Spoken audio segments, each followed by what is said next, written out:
बिस्मिल्लाहिर्रहमानिर्रहीम। अस्सलाम वालेकुम। तमाम देखने और सुनने वालों को खुश हमदीद कहता हूँ।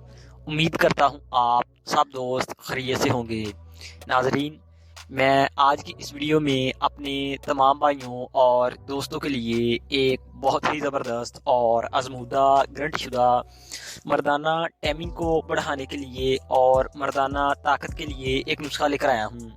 आज की इस वीडियो में मैं आपको जो नुस्खा बताऊंगा, ये नुस्खा मैं स्क्रीन पर भी लिख दूंगा ताकि आप ये नुस्खा आसानी से समझ सकें और इस नुस्खे के इस्तेमाल का तरीका भी आप आसानी से समझ सकें। और नाज़रीन, ये नुस्खा आपने खुद तैयार करना है और ये नुस्खा आप किसी भी मुल्क से और किसी भी पंसार स्टोर से आप आसानी से जाकर ले सकते हैं। आप किसी भी पंसार स्टोर पर चले जाएं, जाकर आपने अक्कर करा लेना है इंडिया का। आपने अक्कर करा लेना है इंडिया का 50 ग्राम, और सालब मिस्री लेनी है 50 ग्राम, और सालब पंजा लेना है 50 ग्राम।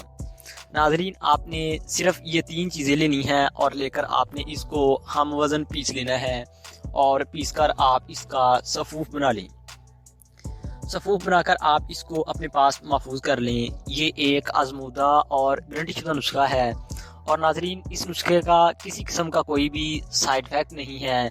आपने ये नुस्खा इस्तेमाल कैसे करना है मैं आपको इस्तेमाल का तरीका भी बता देता हूँ। आपने सुबह को नाश्ते के बाद आधा चम्मच इस सफ़ूफ का दूध के साथ इस्तेमाल करना है, और शाम को खाना खाने के बाद आपने आधा चम्मच इस सफ़ूफ का दूध के साथ इस्तेमाल करना है। और नाजरीन, इस्तेमाल के दौरान आपने किसी किस्म का कोई भी गलत काम नहीं करना। हम बिस्तरी और मुश्त ज़नी वगैरह से आपने परहेज़ लाजमी करना है। इंशाल्लाह मनी गूंद की तरह गाढ़ा हो जाएगी और टाइमिंग में भी इजाफा हो जाएगा। उम्मीद करता हूँ आज की वीडियो आप लोगों को ज़रूर पसंद आई होगी। अगर वीडियो पसंद आए तो वीडियो को लाइक और हमारे चैनल को सब्सक्राइब ज़रूर करें। अल्लाह हाफिज़।